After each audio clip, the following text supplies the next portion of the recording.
guys, welcome back to my YouTube channel and welcome to a slightly different video. This week I'm having my first dressage lesson this year with Mandy and I'm so looking forward to it. The last time I had a lesson with Mandy was last summer, I think it was, and for so many reasons, so many changes, we just hadn't had another lesson basically, yeah, basically really looking forward to getting it in today. It's always one of those dreaded things where you haven't done something for so long and you know it's going to be so intense and it's going to be hard on the body, so I'm prepared for it. But yeah, really looking forward to bringing you guys along. It's going to be so rusty, but that's what I love doing YouTube, because I just love showing the progress, because I love to work hard and I love to see results. So hopefully bringing you guys along on our dressage journey, you'll be able to see lots of results following our video today. Anyway, I am absolutely exhausted because this morning I actually went for a lovely walk around Windsor with my friend. We did the long walk, which is 4.75 kilometres. In total, I hit 20,000 steps, so I'm absolutely exhausted. But it doesn't matter because it's such a nice day and I just love doing things outside. So I've done our Windsor walk, rushed home. Oh, I also stopped in at Tallyho Farm and said hello to the team there as well and picked up some healthy tummy for Vossi.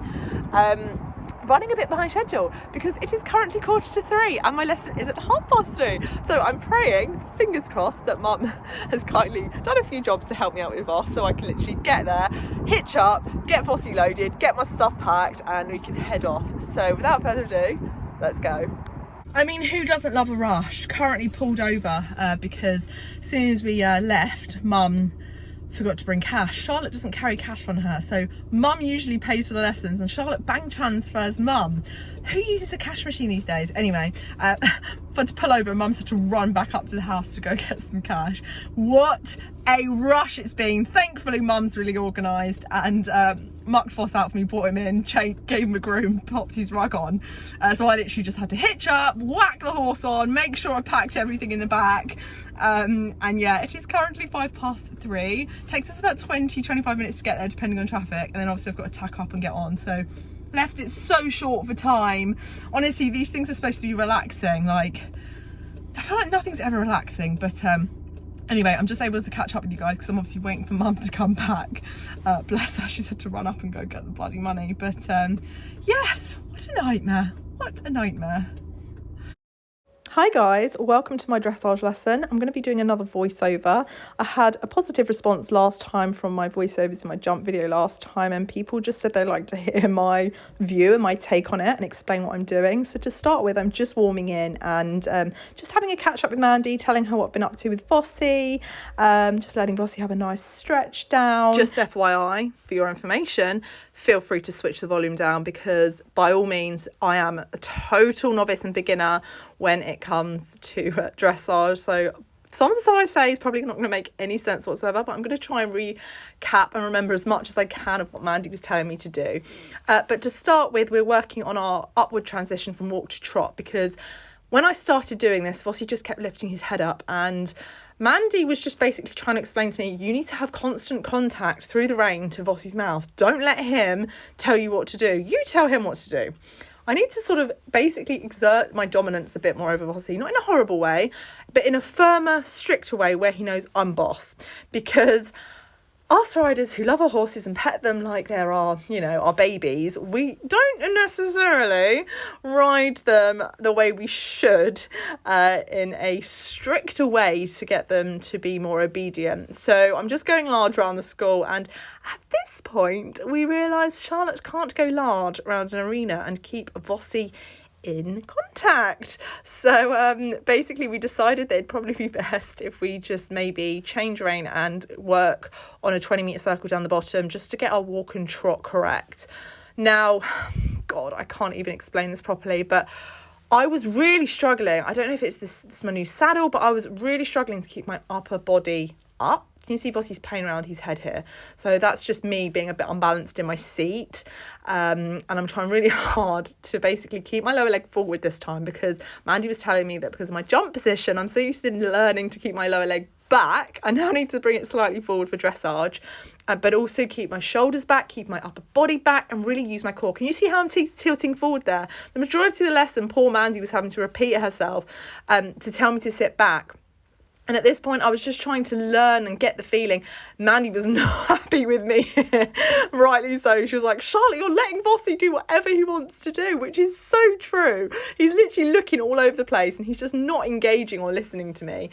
So again, she got me to go on a circle just to get him to listen to me.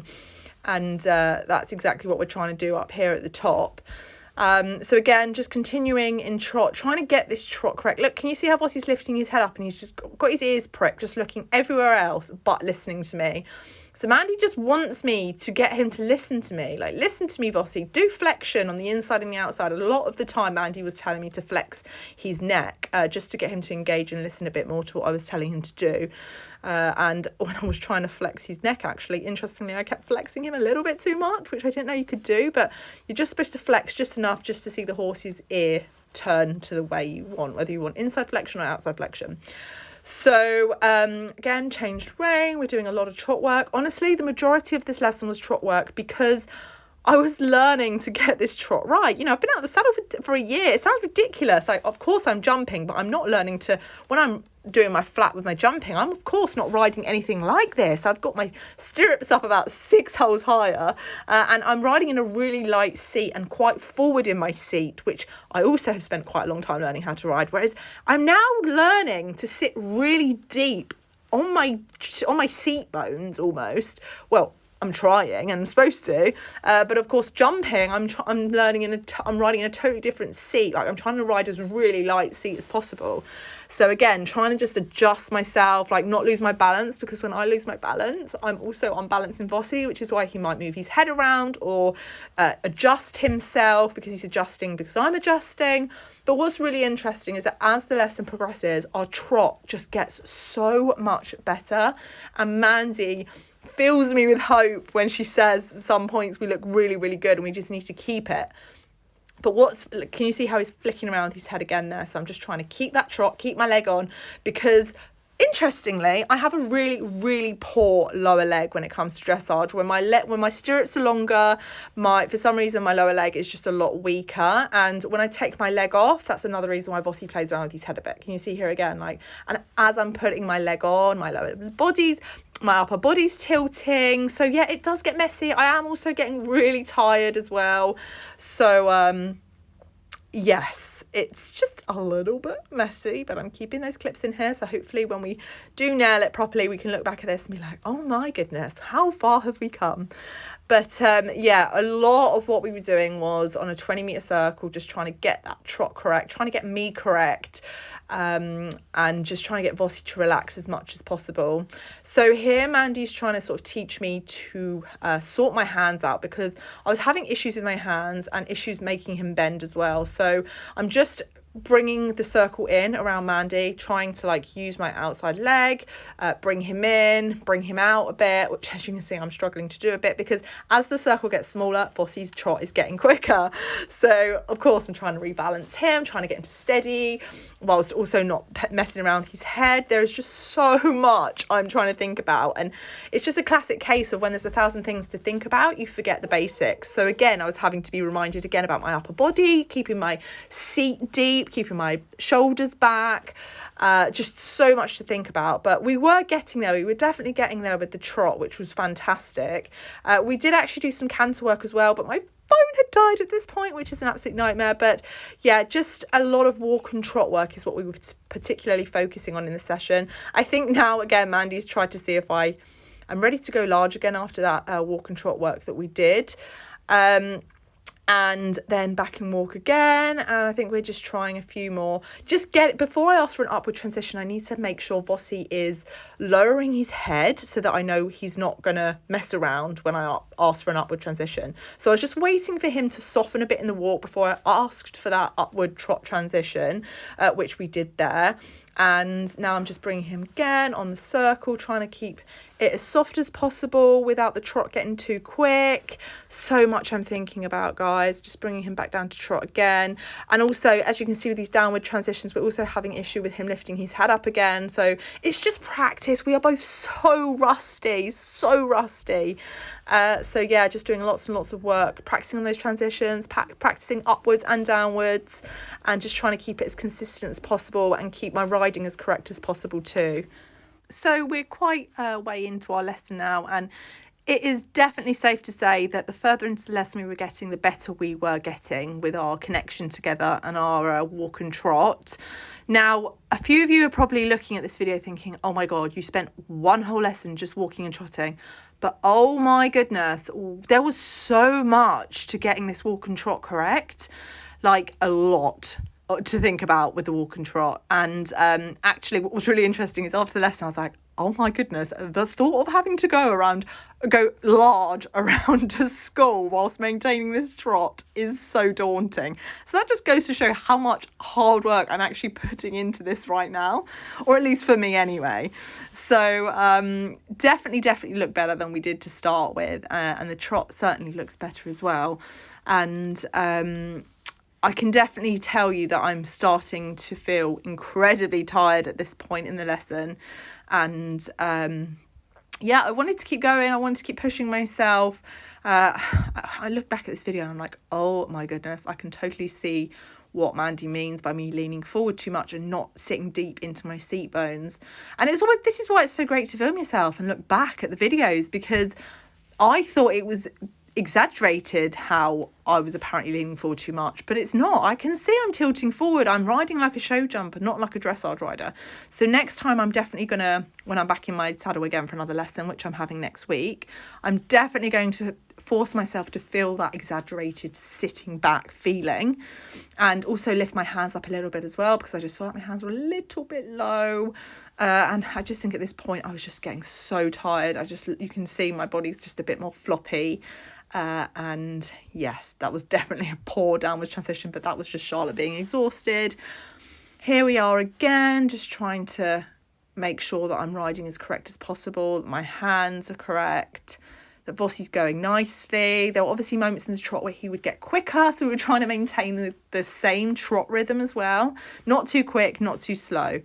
So yeah, there was so much we were working on, but I hope you guys are watching this, and I hope I'm making sense to you. So just a different angle here that Mum's at further on into the lesson now. Just a new clip of how Vossi and I are going on our left rein. So Vossi is actually much better on his left rein than he's on his right rein. So he's a little bit weaker on his right rein. So this is actually his stronger rein, which he looks really, really good in now towards the end of our lesson. Again, just shortening, just bringing that circle in a little bit closer to Mandy, just by using my hands, my outside leg, bringing him in, but also making sure that trot doesn't get quicker. And yes, I don't know if the camera picks up on how red I am in the face, but wow, at this point I felt like I'd done like a 4-hour workout and we were only walking and trotting. But yeah, we definitely worked hard, and yeah, I'm really happy with how we felt towards the end. Definitely felt a huge difference compared to the beginning to the end, which is always a good sign when you can feel the difference, for sure. So I think after this, I just gave Vossi a really good long walk off stretch. And yeah, that's it, guys. I will see you in my next lesson next week. Oh my God, guys. Just got back from the dressage lesson, unloaded Voss, sponged him off, popped his rug on, turned it back out in the field for a few more hours. I'm telling you now, doing 20,000 steps, driving to and from Windsor, then having the hardest, most intense dressage lesson of your life is not the one. I am absolutely cream crackered. I've probably burnt about 3,000 calories today and haven't eaten anything. Actually, I have. I had a bacon sandwich and a coffee at Windsor. Oh my God. That was such a good lesson. Honestly, I love Mandy so much. She is like to the point. She doesn't mess around. She wants the absolute best from me and Vossi. She doesn't want us looking like absolute, idiots, which we are. She wants us looking pro. and I love it. I absolutely love it. She's brilliant. Oh, my camera, guys, my camera's just fallen. Anyway, trying to make a hay net. I'm gonna finish this off right here, because as you can tell, it's not ideal. Me, like, literally crouched on the floor trying to do a hay net because I can't prop my phone up anywhere else. But yeah, long story short, bloody brilliant lesson. I loved it. We're gonna have another lesson next Saturday. Get on the roll before we get off the, is that a saying? Get on it, on a roll before we get off it again, because obviously we haven't had a lesson for like so many, like 6 months, 7 months, maybe even a year. So yeah, all in all, loved it. Thought it was bloody brilliant and can't wait for my next one next week.